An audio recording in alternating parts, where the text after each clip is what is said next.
Yo, what's good, y'all? It's your boy Cameron. I'm back with another reaction video. How you guys feeling? How you guys doing? How you guys day going? Comment down below. Let me know how you guys are feeling. Today we're reacting to white couple gets 375 years for forcing their 5 black adopted kids to work as slaves. Lock them in the shed, starve them, and call them racial slurs. Call them slurs. I ain't gonna lie, man. This is the result of parents, black, white, Spanish, whoever you want to call it, people in general having kids and letting them go to the system. This is the result. Now, some may not get this result, some may, but this is what you get when you choose to have kids and say, you know, I'm going to put them up for adoption, or I'm going to let them go to the foster care, or I'm going to neglect them and put them in the foster system. This is what happens. This is crazy.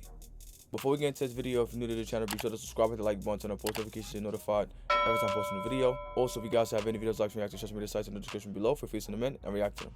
With that being said, let's get right into this video. Both of you refused to accept responsibility throughout the trial and still here today, which makes my job a lot easier.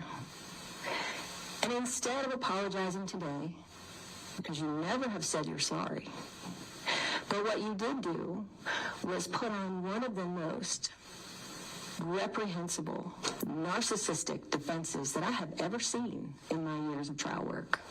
And may God have mercy on your souls, because this court will not. I hear that.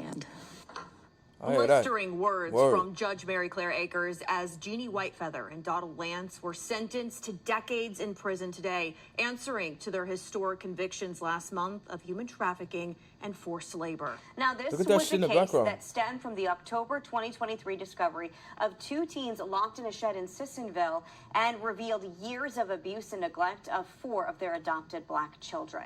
Whitefeather was sentenced to a maximum of 215 years for human trafficking, forced child labor, civil rights violations, and child abuse and neglect. Her husband, Lance, was sentenced to 160 years max for similar charges. He was found not guilty on the civil rights violations and had fewer child abuse charges than Whitefeather.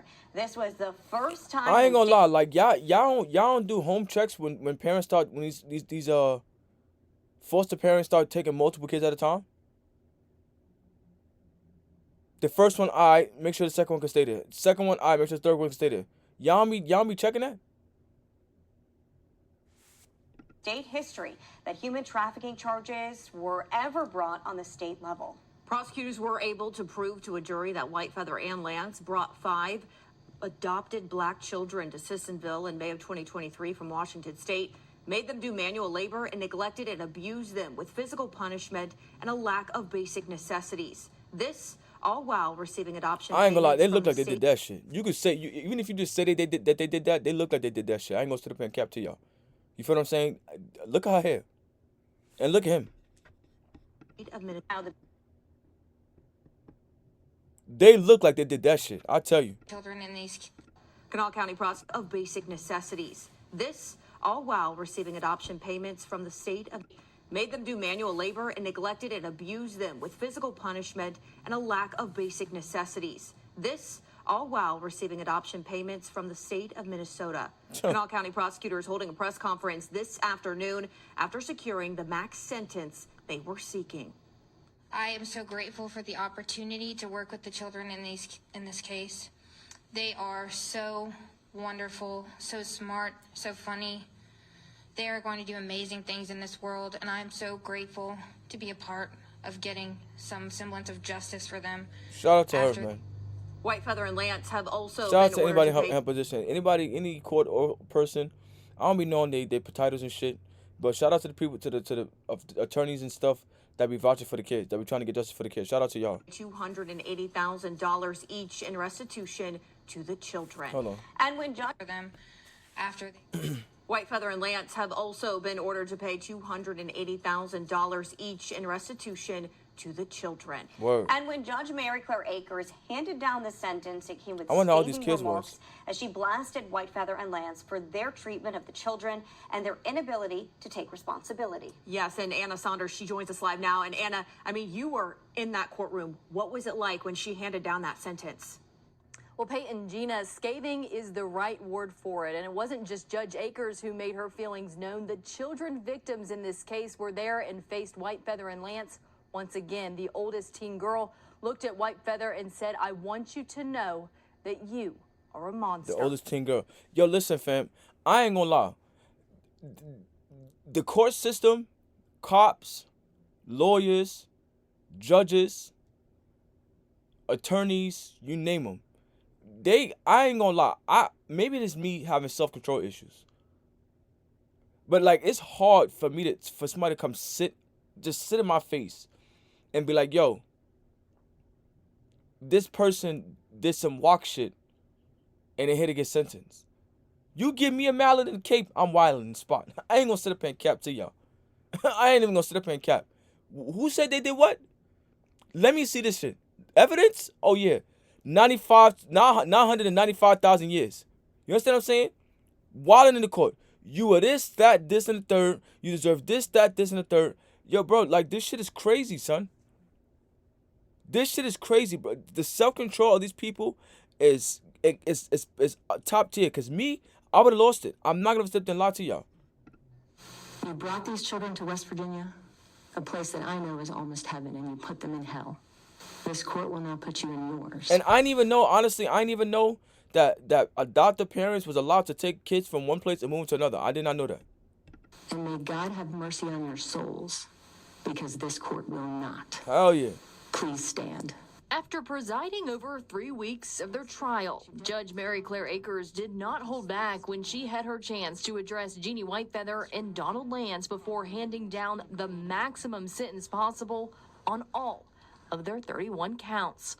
But before she did that, the kids in this case, the 4 victims and even the 5th child who was considered the favorite, on camera, homie, all gave impact statements, both spoken and by letter. And while they don't bear physical scars, it is exactly right what said and the state said, that they will bear the psychological scars of what was done to them for real by you, Jeannie Whitefeather, and you, Donald Lance, for the rest of their lives. The children, who we did not film, all detailed the years of abuse and labor. These some big ass kids. I'm not big ass kid, but these some grown kids. Yo, I ain't gonna lie.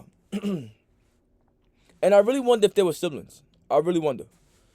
Them is 2 old geezers.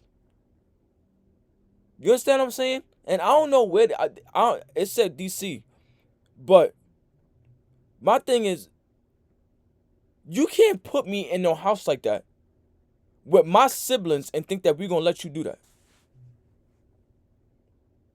Now you may be scared. I get that. You understand what I'm saying? So I'm not gonna sit up here and bash y'all. But I'm just speaking in my situation.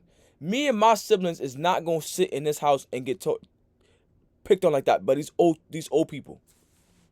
It's 2 of them in one room, one right here and one behind it. You bring your ass in that room, you're gonna trump on your ass like a trampoline. Y'all could have came together and whooped their asses and got up out of there. I'm not gonna sit up here and lie to you. But again, I get y'all may have been scared, so I'm not gonna sit up here and put too much on y'all.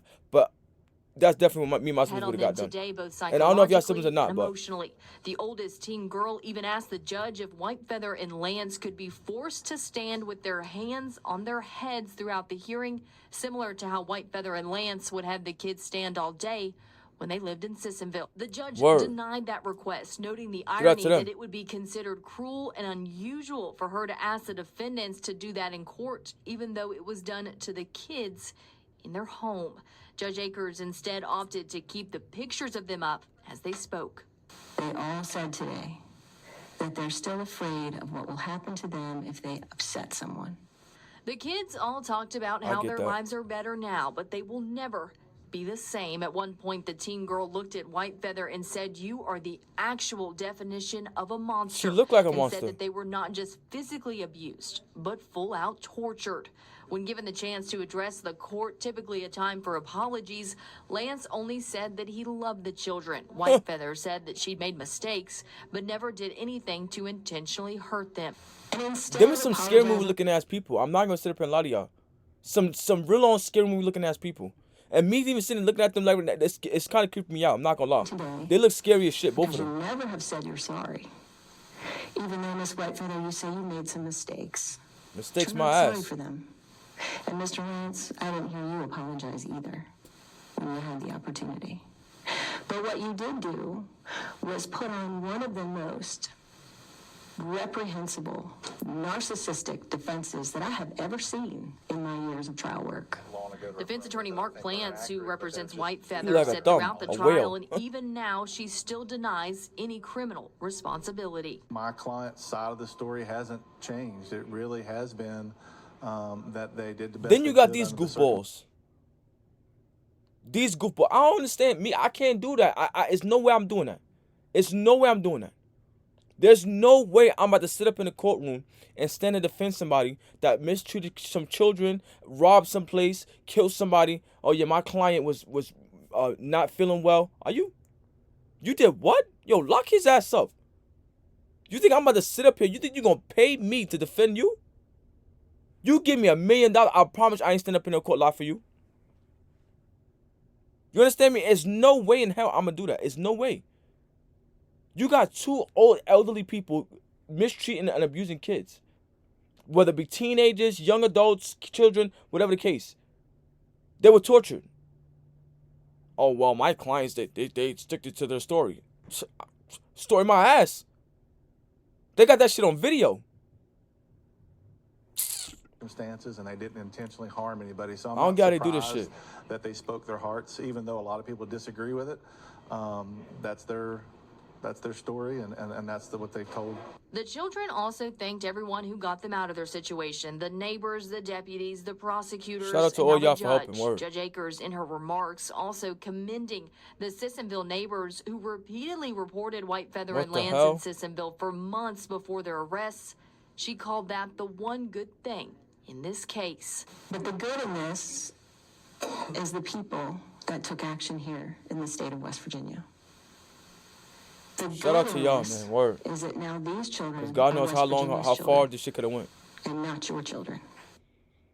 Now, both White Feather and Lance brought forward motions for new trials today. Those were denied. White Feather's attorney Mark Plants did indicate today that they will be appealing their convictions. Live in the studio, Anna Saunders, Eyewitness News.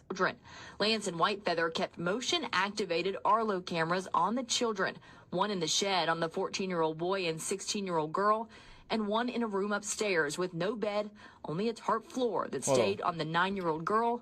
Arlo cameras on the children, one in the shed on the 14-year-old boy and 16-year-old girl, and one in a room upstairs with no bed, only a tarp floor that stayed on the 9-year-old girl and 11-year-old boy. The video showed Yeah, y'all is old. I'm sorry, but y'all are old enough to whoop their asses. I'm keeping it being with y'all. Daily routine of waking up early and being forced to stand with hands on head, unable to change or shower, receiving only peanut butter sandwiches to eat before going back to bed on the floor. Damn, in the shed, the teens used a camper toilet, holding a sheet up for each other to shield the other from the camera. Lieutenant Pyle said she first began hearing about this in August before the shed discovery, but testified could never quite get a hold of a CPS worker to follow up. Like how? There was a contact made with a worker once, but there was no further contact to coordinate going and making a visit to the residence together. Like why? I don't understand. Like why? Like y'all are giving people kids to random people. There's no type of checkup. There's no type of none of that. Let's go check the house. Let's check the condition of the kids. They wasn't going to school and none of that. Yo, bro, shit's crazy. Days of video the Arlo cameras saved, including the moments deputies busted in the door on the shed on October 2nd.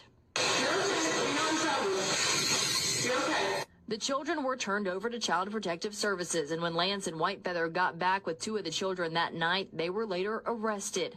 But that was just the beginning of their charges and the investigation. On Friday, the jury got an inside look at White Feather's cell phone. This included text messages between she and Lance where they referred to the kids as monkeys and pigs. Often Lance would describe physical punishment where he said he, quote, knocked one of them. We saw one text where Lance said, quote, somebody didn't say thank you, and his sandwiches disappeared. We also saw more video from White Feather's phone from their time in Washington that also showed yelling and physical abuse from Lance.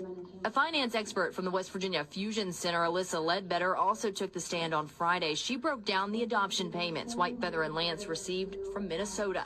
She said in total of what they analyzed from 2019 to 2023, the two received about $318,000 in adoption support payments. But she testified this didn't tell the whole story. Well, the assistance began in June of 2018, and I only had from June of 2019 to November of 2023. So altogether, we're missing about 18 months. All of this leading up to the most harrowing testimony so far on Friday afternoon from someone who lived it. We were not allowed to film. They got paid $300,000, almost $400,000 for in a span of 4 or 5 years to torture kids. This is why niggas gotta be more careful in what they doing, bro. And I'm guaranteed sure that there's more sick individuals out there like that. Why y'all want about having a kid because because you want to trap a nigga? Why you out there saying I don't want to be a part of that kid's life, the pops and shit. This is what y'all subjecting y'all kids to, possibly. Nah, that's We'll record the victims who will testify in this case, but we're in the room as the teen girl, now 18 but 16 at the time, shared what her life was like both in Washington State and in Sissonville. She said life progressively got worse with White Feather and Lance once they moved to the ranch in Washington in 2019. This is when the outdoor labor began, she said, and the physical punishments that included hits from a PVC pipe. While under a child services investigation there in Washington, eventually they moved to Sissonville, but she did not know why. She talked about how CBS was called soon after they arrived in West Virginia, and she detailed a visit from a worker who stayed on the porch and talked to them through the screen door. The teen testified she was not honest with CPS. Yo, that worker that was going to the crib need to be fired. Because Lance could hear her from where she was standing. Eventually, she and her teen brother, who has several mental health disorders, were locked in a shed in August of 2023. She said she went without a shower for 2 months and never changed clothes. She went from sleeping on a mattress to the floor with a sleeping bag. Her brother slept on the concrete floor with only cardboard at his head. She said she was forced to be his babysitter, but testified he was never the dangerous, violent kid that Lance and White Feather made him out to be. She recalled the use of physical violence, pepper spray, and racial slurs from Lance and White Feather. She recalled also being scared when police arrived at the shed, worried that she would say something to upset White Feather. Some of her more emotional moments came during cross-examination by White Feather's attorney, Mark Plants. At one point, he referred to White Feather as her mother, and she quickly corrected him. He questioned why some of her interviews before this contradicted what she said on the stand, but when Tuck asked her why she felt comfortable telling the truth now, then it's that too. Y'all going up there trying to fight back somebody that's a victim. How? Why? This is kids, my nigga. Y'all got all the evidence. Y'all seen the evidence. Paperwork, statements, all this shit. Y'all seen it, and y'all still. Yo, but I don't get this job. This is the only job in America I don't understand. I really don't understand. I know. I won't have to go back to that. Wait, what she said? Some of her interviews before this contradicted what she said on the stand, but when Tuck asked her why she felt comfortable telling the truth now, she said, because I know I won't have to go back to that. Hey, man, thank God, by the grace of God, thank God that these kids made it out of the situation alive. All 4 or 5, well, I think it was 4 of them, 4 or 5, however many were children with us. Thank God they made it out alive. You understand what I'm saying? Because this shit could have went so far left and a lot worse. They could even ended up dead, chewed up from starvation to whatever the case. You know what I'm saying? Thank God they made it out of the situation alive. Yes, they're gonna be traumatized for a long time because they dealt with it for longer than they should have, or even they shouldn't have to deal with it in the first place. They're gonna be traumatized from it, so I hope they get the help that they need, or whoever the next family they go to get the help that they need to get over the situation, because it's definitely gonna be traumatizing. This is disgusting. You feel what I'm saying? This whole situation is disgusting, and thank God there's no babies involved. Young kids is like a little bit, they understand, you know, they kind of fend for it, they kind of understand things and kind of see what things are, or like, you know, kind of defend for themselves. But babies, they can't. So for this situation, I'm glad that they was able to be together and able to try to help each other a little bit, kind of, sort of. But still, it's an ugly situation, however old they was. Whatever happens to these two individuals, y'all need your ass beat. Whatever y'all did to them need to happen to y'all, so y'all fully understand what the hell y'all was doing to people. I don't give a shit about that narcissistic bullshit, or I'm sick, or this, that. I don't care about none of that. Mistreating people should not be happening. Mistreating kids should not be happening. And y'all know full on damn well y'all knew what y'all was doing. Full on damn well y'all know what y'all was doing. So 365 years, what the case may have, y'all deserve more. Maybe it's not severe as a death penalty because y'all didn't kill nobody, but torture, y'all need to feel the same feeling. This is the shit that I be talking about when I say y'all girls and men out there, when y'all wanna have a kid and abandon them. Like the video I made a couple days ago where the mother was trying to sell her kid. Now she's going to the agencies. Bro, this is what you're subjecting your child to. This is what you're subjecting your child to. And it's not all the time, no. But there's a lot of sick individuals out there that's doing this shit to kids. Taking kids from foster systems, taking kids from group homes. Oh, I want to raise this kid, I want to have this kid my own. And only using them for checks. This is what they're doing. While y'all running around trying to find the next bag, trying to find the next dick to ride, or next baby mother. Yeah, bro, this is what y'all putting your kids through. This shit is sad, my nigga. This shit is sad, and y'all need to stop this shit because it's not okay. Kids is growing up all messed up and doing all kind of wild shit because of y'all bad choices. It's not cool, bro. It is not cool. Listen, man. Again, like I said before, thank God that they made it out alive. To the social worker that failed these kids, lock y'all asses up. Every social worker out there that y'all need to do research on or investigation on, that's out there ignoring kids that's being tortured, just push them to homes, not doing a research, or push them to home, not doing an investigation on the home or the family. Fire their ass and lock them up for child neglect, because that's what they're technically doing anyways. So lock their asses up, lock the parents up, and whatever happens to them happens, because at the end of the day, this shit should not be happening. It's a service to help protect and prevent these things from happening, and y'all letting it happen way too often than it should. Way too often. So again, thank God they made it out the situation alive. I wish them the best of luck going forward, and whatever happens to these parents, they deserve it, because y'all shouldn't have been out there doing that dumb shit. And that's that. That's the end of the video. Be sure to like, comment, subscribe, know what you guys think, and the comment section below. You guys watch this video, and until next time, I'll see y'all.